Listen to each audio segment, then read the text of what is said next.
Et donc ceci, pour ceux qui veulent avoir les nouvelles de la base, ce n'est pas très compliqué. La base est là, la base travaille, la base fait son travail.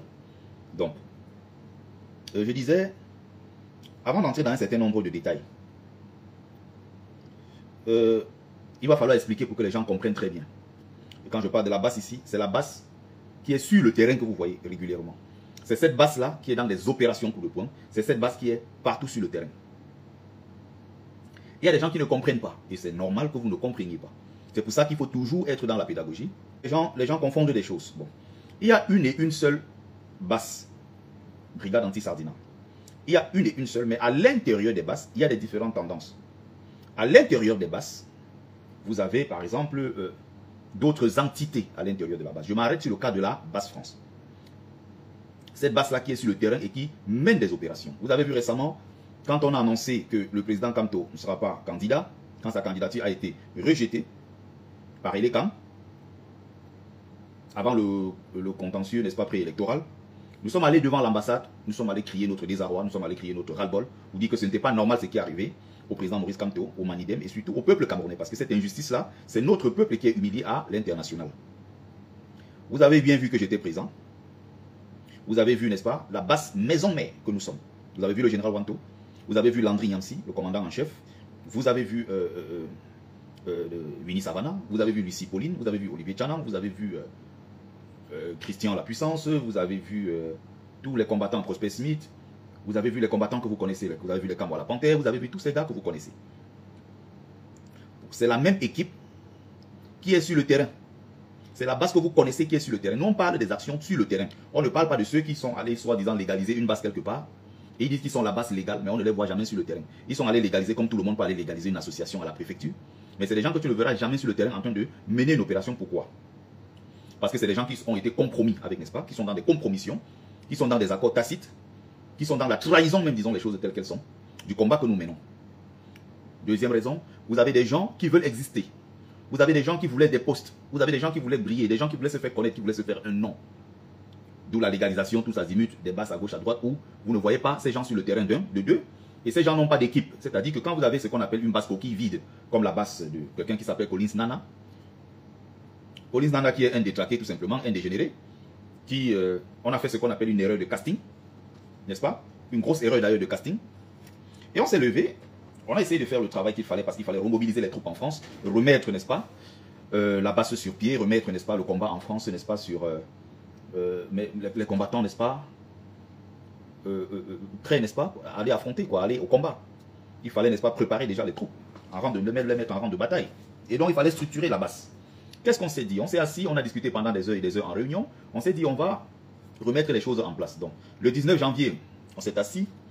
On a donc convoqué une réunion de la base France et on a commencé à travailler sur le projet, travailler sur comment on allait structurer les choses et par la suite et tout ça, on a remis les choses en place. Et donc ça c'était le 19, Collins Nana n'était pas déjà présent, le colonel So n'était pas présent, il y a beaucoup c'est des combattants clignotants, ils viennent là, un an après ils disparaissent, ils reviennent, de temps en temps ils disparaissent, ils reviennent. Vous avez un autre clan de l'autre côté qui s'appelle la base jaune, c'est-à-dire la base de Calibri, fils du planteur. Il y a 3-4 autres personnes, ça s'arrête là. Ils ne sont plus sur les actions du terrain depuis des années aujourd'hui. Je ne dis pas seulement un an, je dis bien des années qu'ils ne sont plus sur le terrain des actions. Ils sont dans des revendications, juste sur les réseaux sociaux, ils se lèvent le matin, ils attaquent les autres combattants de la base, soit ils attaquent Maurice Kamto, soit ils attaquent le MRC. Voilà leur travail, ils donnent des leçons à Maurice Kamto, comme Calibri le fait ces derniers temps. Ils donnent des leçons au Bamileke, qui l'accuse d'ailleurs d'avoir détruit la base, qui l'accuse d'avoir détruit le combat.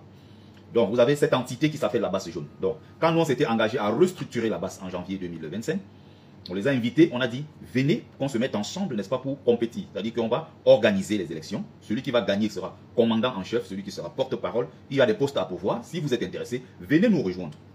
Ils ne sont pas venus, arguant que, voilà, ils sont la vraie base, ils ne nous reconnaissent pas. C'est curieux, on est maintenant en... Bonsoir, Ndemanou, ma femme, mon fille. Donc nous sommes aujourd'hui en août 2025. Ce sont les mêmes qui en janvier nous ont dit qu'ils étaient la vraie base et que nous sommes la fausse base. Ils n'ont rien à voir avec nous, ils sont la vraie base de toute façon. La base, n'est-ce pas, jupitérienne, qu'on ne voit nulle part, on ne voit pas sur les actions. C'est ceux-là, n'est-ce pas, qui nous recontactent. C'est ceux-là aujourd'hui qui sont derrière nous en train de dire qu'ils veulent faire la paix et la réconciliation, ils veulent travailler avec nous. Nous qu'ils ont passé hier le temps, n'est-ce pas, à insulter, à humilier, à rabaisser. Alors que c'est nous qui menons les actions sur le terrain depuis des années maintenant. De toute façon, on n'a jamais arrêté. Contrairement à Calibri qui a pris sa retraite, contrairement à Fils du Planteur qu'on n'a jamais vu quelque part.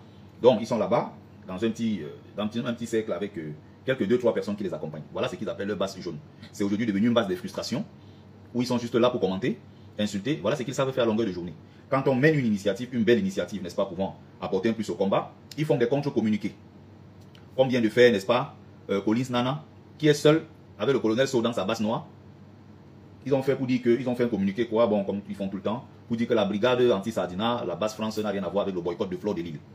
Je vais expliquer les choses clairement. Et effectivement, la base mère que nous sommes, d'ailleurs, vous n'allez pas voir mes pieds dans les affaires de boycott. Je ne suis pas quelqu'un qui est un habitué, un spécialiste des affaires de boycott. Je ne boycotterai pas Fleur de Lille. La base ne boycotte pas Fleur de Lille. Il faut bien qu'on soit clair là-dessus. Donc je parle pour défendre ma chapelle en tant que porte-parole de la base France. La base France ne boycotte en aucun cas Fleur de Lille. C'est pour ça qu'il faut que je fasse des lives pour expliquer, parce qu'il y a des gens qui ne comprennent pas ce qui se passe.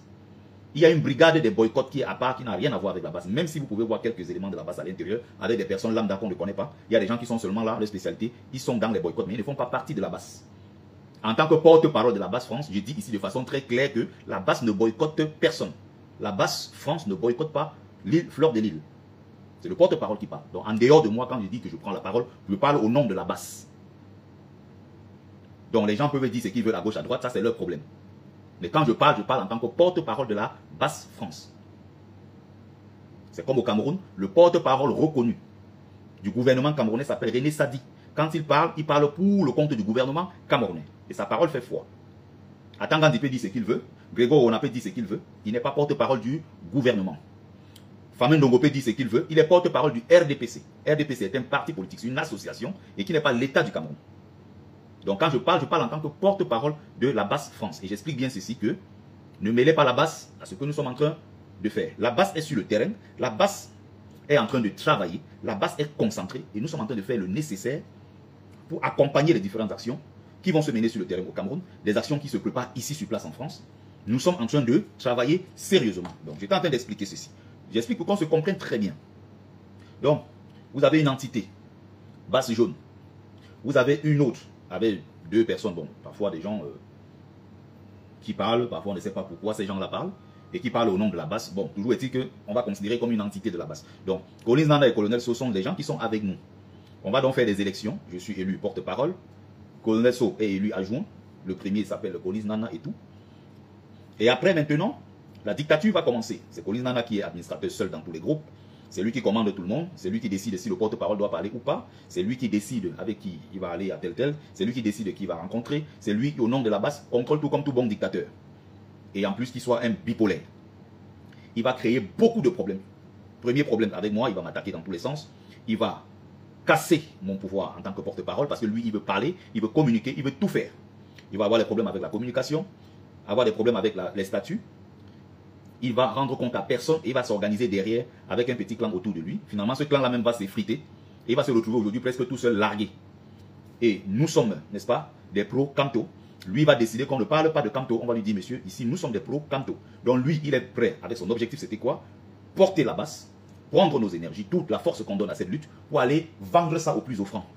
Raison pour laquelle, lui, il s'invite lui-même au congrès de Akeremouna avec Univers. Il s'en va comme un clochard avec l'autre à côté qu'on appelle Colonel So, qui parle, personne n'entend, on ne sait pas s'ils sont cohérents. Ils se dirigent partout à gauche, à droite, ils disent qu'ils sont de la basse. Ils disent qu'ils sont de la basse. On ne comprend pas pourquoi. Mais bon. J'explique l'histoire, l'historique, pour qu'on comprenne bien comment les choses ont commencé. Pourquoi on en arrive là. Donc finalement, il va avoir tous ces problèmes que vous connaissez. On va donc décider de destituer Collins Nana. Les groupes WhatsApp, nous on sort complètement de tous les groupes WhatsApp. On va créer maintenant d'autres groupes WhatsApp à côté, en tant que brigade anti-Sardina maison mère. Là où vous me voyez, là où vous voyez le général Wanto, Kamwa la Panthère, Lucie Pauline, Eléo Winning, Olivier Tchanan, Landry Nyansi, qui est notre commandant en chef, Général Magneto, Alimba, tous les gars que vous connaissez, que vous voyez sur le terrain, que vous avez l'habitude de voir sur le terrain, le Prosper Smith, Winnie Savannah, Georgette Meudon. Donc tous ceux que vous voyez là, vous avez l'habitude de voir sur le terrain. D'ailleurs, l'autre jour encore, on était devant l'ambassade. On était encore en réunion l'autre jour, on est allé devant l'ambassade. On est en train de préparer encore des actions. Ceux que vous avez vus en Belgique, qui sont allés boycotter Mounouna Foutou, ministre de la Jeunesse, c'est la même base, n'est-ce pas? Sauf que maintenant, par la suite, Collins Nana va être exclu, complètement écarté. Il est maintenant en errance, il monte, il descend, il dit qu'il est commandant en chef de la base. C'est lui qui va aller à gauche, à droite appeler. Quand on parle du boycott de Fleur de Lys, il va se présenter partout, il dit que c'est lui le commandant en chef de la base France, il n'y a pas de boycott et tout. Bon, on sait que c'est un aliéné totalement, c'est un grand malade qui veut exister. Et puis, il est partout, il veut exister. Quand on dit il faut parler au nom de la base, il est partout, il est à gauche, à droite, il court à gauche, à droite, ok. Donc j'espère qu'en expliquant comme ça, étape par étape, on se comprend très bien, on comprend de quoi je suis en train de parler. Parce qu'il y a des gens qui vont se demander, mais qui est finalement la base? Qui est finalement? Il y a une et une seule base. Comme vous voyez en Belgique, c'est bien structuré. Vous avez Annie Tchoko, commandant en chef de la base Belgique. Vous avez son porte-parole Joski Mauresmo. Vous avez son équipe autour d'elle et vous avez une brillante équipe. Vous avez le brave combattant Kameko Dialapé. Vous avez Rasta. Vous avez une brave équipe là-bas qui travaille sur le terrain et qui fait un boulot formidable. Les Omer de Banjul, et je salue tous ces braves combattants que vous connaissez. Donc, voilà la base Belgique. Donc, je parle de la base France. Stéphane Tchoumou n'a rien à voir avec la base Belgique. Il y a quelqu'un qui pose la question. Ce n'est pas Stéphane Tchoumou qui est en chef de la base Belgique. Non, c'est Annie Tchoko. Le porte-parole, c'est Joski Mauresmo. Stéphane Tchoumou n'a rien à voir avec la base Belgique. De sa propre bouche, ce qu'il a déclaré à plusieurs reprises. Il n'a plus rien à voir avec la base. Il n'est plus dans aucun groupe de la base. Il ne fait pas des réunions avec nous. Il ne participe à rien en ce qui concerne la base. Il a dit désormais, il est un homme politique. Voilà. Donc voilà exactement ce que nous sommes en train de faire. Nous travaillons sur le terrain. Nous multiplions les réunions. Nous travaillons tout ce qui est stratégie. Nous essayons de voir ce qu'il y a lieu de faire. Et nous sommes toujours disposés à apporter notre contribution quant à ce qui concerne la libération, n'est-ce pas, de notre pays, le Cameroun. Mais encore une fois, il faut préciser ici que c'est l'élément catalyseur, la base, c'est cet élément-là qui, à distance, va encourager, qui va prendre un certain nombre d'initiatives sur place en diaspora, mais nos moyens sont limités pour atteindre le régime en place. On peut évidemment, comme vous l'avez vu depuis 2018, chasser ici Paul Biya, chasser tous les référés du régime, on peut organiser des boycotts, des hommes politiques, on peut organiser tout ce que vous imaginez. Mais nous ne pouvons pas descendre à Yaoundé manifester à la place des Camerounais qui vivent sur place au Cameroun. C'est à ceux qui vivent sur place au Cameroun de prendre leurs responsabilités. Chacun fait son travail là où il se trouve. Et même s'il faut descendre au Cameroun, nous sommes prêts à le faire. Mais il faut que ça se passe dans des conditions normales que tout le monde connaît. Nous voulons accompagner toutes les initiatives au Cameroun visant à renverser le pouvoir en place. Voilà notre projet. Mais étant ici, que ce soit la base France, base Belgique, base UK, peu importe, nous menons nos actions, nous faisons ce que nous avons à faire. Donc voilà ce qui se passe exactement. Donc, je vais récapituler. Vous avez, à présent, au moment où nous parlons, la base qui est sur le terrain, que tout le monde connaît, que tout le monde voit. C'est la base des actions, la base de terrain. C'est qui s'appelle la base Maison Mère, dont je suis le porte-parole. Vous avez une base des dégénérés, de 2 égarés, qui même récemment ont été encore humiliés. Ils sont allés à Univers, ils se sont invités, dit qu'ils viennent apporter leur soutien à Univers en Koumvondo et je ne sais plus qui a Kérémouna. Le lendemain, Univers a encore fait un communiqué pour dire qu'il ne les reconnaît pas et qu'ils n'ont jamais invité ces 2 individus. Vous avez une entité de la base qui s'appelle la base jaune, Calibri Calibro. Est-ce que vous vous souvenez de la dernière fois que vous l'avez vu sur le terrain de l'action en France? Vous l'avez vu où sur le terrain de l'action? Ça fait des années. C'est la base jaune avec le fils du planteur. Il est de l'autre côté, ils pondent des mensonges, ils se lèvent, ils insultent. Ils ne sont plus sur le terrain. Voilà comment ça se passe. Donc voilà pour ce qui est de la base France. Donc, vous devez vous unir. Ce n'est pas ça le plus important. On n'a pas besoin d'être forcément unis. Nous créons une osmose, nous créons les conditions pour que on soit ensemble sur le terrain quand il faut aller s'attaquer, combattre le régime. Vous n'allez jamais voir quand le régime est là, les membres du régime, où il y a peut-être une action à mener, et on commence à se dire non. On fait le bloc à ce moment-là pour attaquer le régime parce que c'est notre priorité. Mais une fois maintenant, quand on revient dans la vraie vie, bah non, je n'ai pas besoin. Il y a des gens avec qui je n'ai envie de rien partager. Je ne traîne pas avec la racaille. Il y a des gens avec qui je ne veux rien, surtout rien partager. C'est aussi simple que cela. Il y a des gens qui ont créé leurs affinités, il y a des gens qui font ce qu'ils veulent, mais je peux me mettre avec des camarades combattants. Et il y a parmi eux des gens avec qui je n'ai envie de rien faire. Tout simplement, on peut, n'est-ce pas, se mettre ensemble quand il le faut. Mais encore une fois, les gens ne sont pas obligés d'être amis ou obligés de travailler, de faire un certain nombre de choses parce qu'ils sont combattants. Vous allez beau faire tout ce que vous pouvez. Si les gens ont décidé de vous trahir, ils ont décidé de vous salir, ils ont décidé d'être des bêtes de somme, ça sera pareil, ça ne changera rien. Donc, j'espère qu'avec cette explication-ci, vous comprenez très bien comment ça fonctionne. Parce qu'il y a des gens qui demandent que, mais attendez, finalement, qui est la base? Non, il y a une seule base. Il y a une base en France qui a plusieurs entités. Base mère, base noire, base jaune. Vous avez la base Belgique. Là-bas, les choses sont beaucoup mieux. Il y a une seule base en Belgique. Une seule entité. Tout fonctionne bien en Belgique. Vous avez la base UK avec Sandy Boston, avec le grand frère Emmanuel Kemta. Vous avez tous ces gens. Il y a aussi des gens qui sont du code avec... mais il y a une association entre base UK et le code, et comme vous avez vu récemment. Mais la base, elle est là. La base n'a pas disparu. La base est là. Mais sauf que la base ne peut pas tout faire. Que reprochez-vous à la BAS? La BAS a tout donné depuis 7 ans, sans relâche. On ne s'est pas fatigué, on ne s'est jamais lassé, on n'a jamais arrêté, malgré tout ce qu'on a traversé comme difficulté. Et des insultes, et des crachats, et des privations. Pas de passeport, on ne peut pas voyager. D'autres ont perdu leur titre de séjour. D'autres ont perdu les membres de leur famille, ne peuvent pas aller aux obsèques. Interdiction de mettre le pied sur le territoire. Tout ce que vous connaissez, malgré cela, la BAS n'a jamais lâché. Nous sommes toujours dans la lutte et nous aimons profondément le Cameroun. Et c'est justement parce que nous aimons profondément ce pays que nous nous battons pour que les choses changent. Nous sommes ici, on a tout ce qu'il faut pour nous, les routes, les hôpitaux, les écoles, voilà, tout ce qu'il faut. Nous voulons les mêmes conditions dans notre pays. On ne veut plus voir des gens voyager entre Maroua et Kousséri, faire, je ne sais pas, 8 heures de temps. On ne veut pas voir des gens prier quand ils sont assis dans l'axe Douala Yaoundé parce qu'ils ne savent jamais s'ils vont arriver. On ne veut plus voir autant d'accidents sur ce qu'on a appelé le triangle de la mort. Yaoundé, Bafoussam, Douala, tout ça. On ne veut plus voir ce genre de choses dans notre pays. On veut voir des routes partout. On veut voir des hôpitaux. On veut voir des Camerounais heureux. On veut voir des gens joyeux. On veut voir une jeunesse qui travaille. On veut voir des parents qui obtiennent dignement, n'est-ce pas, et qui touchent dignement, n'est-ce pas, leur retraite. On ne veut plus voir nos parents mendier à gauche, à droite, alors qu'ils ont fait 30 ans, 40 ans de service. L'argent est dans des comptes privés. C'est tout ce que nous voulons pour notre pays.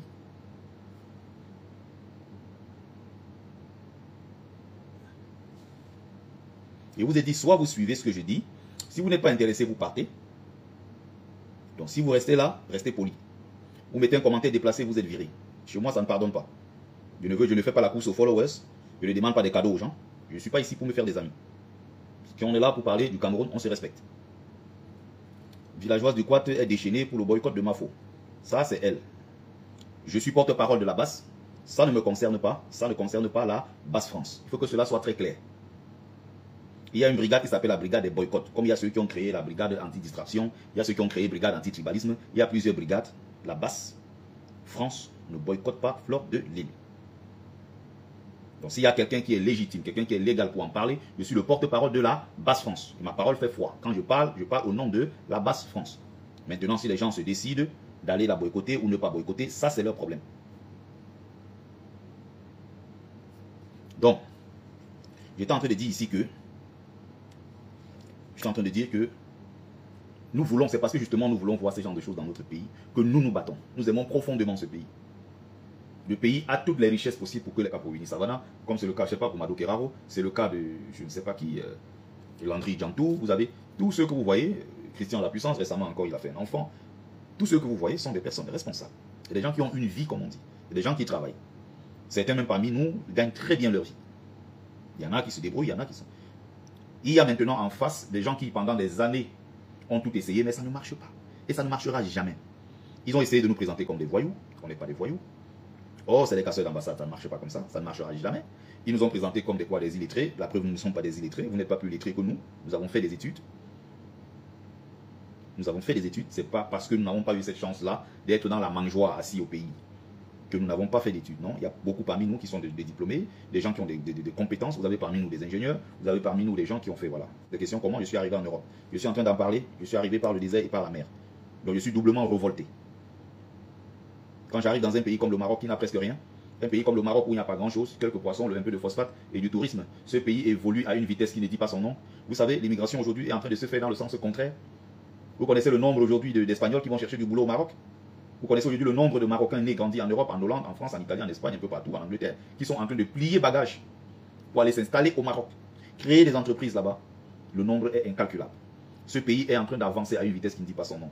Alors qu'ils n'ont même pas les 1 millième de ce que nous avons comme richesse dans notre sous-sol, le Cameroun, et le potentiel que nous avons. Parce que même dans les plus grandes écoles ici en France, quand on parlait des cerveaux qui tenaient ici là les grandes écoles, qui tenaient même la dragée haute même aux institutions françaises, à ceux qu'on considérait comme les génies de France, il y avait les Camerounais, il y avait les Marocains. À la Polytech ici, dans les meilleures écoles, ceux qui battaient les records, c'était les Camerounais et les Marocains. Tous ces gars-là ont obtenu des diplômes, ils sont rentrés chez eux travailler, rentrés chez eux créer des entreprises, rentrés chez eux travailler. Aujourd'hui, c'est des ingénieurs marocains. Je suis en France, si tu veux le livre Olivier Moulous, je peux te l'envoyer. Peu importe où tu te trouves, le livre coûte 15 €, tout simplement. Je l'envoie par la poste sous 2-3 jours maximum. Vous le recevez. Ils sont rentrés là-bas, vous connaissez le projet du TGV qui va d'Agadir jusqu'à Tanger. Ce sont des ingénieurs marocains qui les ont réalisés, tous ces travaux-là. J'ai vécu là-bas à l'époque où j'étais sur le terrain, parfois je voyais des gens, des jeunes ingénieurs marocains travailler. Quand j'étais en Algérie à l'époque, il y avait des entreprises qui réalisaient, le tramway. Vous voyez le tramway à Oran. Il y a plusieurs travaux dans le pays. Quand j'étais en Algérie à l'époque, j'ai vu tout ça, comment les jeunes ingénieurs algériens. Olivier Moulous, je suis aussi en Ile-de-France, donc le bouquin, le livre est disponible de toute façon. Je peux payer tout simplement, me contacter via TikTok ou via Facebook Messenger, Bertie Le Kami Tsikadi. Vous m'écrivez inbox. Tout simplement, je mets dans l'enveloppe, j'envoie par la poste et vous le recevez tout simplement. À l'époque, nous, on travaillait dans des chantiers de construction de l'université de Tamanrasset. À l'époque, il y avait plein de trucs, plein de travaux. C'était des ingénieurs du pays, des Algériens, qui sont nés, qui ont grandi en France. Ils rentraient dans le pays travailler. Le pays offre plein d'opportunités aujourd'hui. Les gens sont en train de rentrer dans le pays. Le régime en place a décidé. Le régime en place a décidé de bloquer sa diaspora. Ça, c'est du jamais vu. La Chine compte sur sa diaspora, le Japon, les États-Unis, je ne sais même plus quel pays, les pays, surtout les pays en voie de développement. Vous avez la Turquie qui envoie ses enfants à travers le monde apprendre. L'Afrique du Sud, le Brésil, l'Angola, comme il dit, le Rwanda, il y a plusieurs pays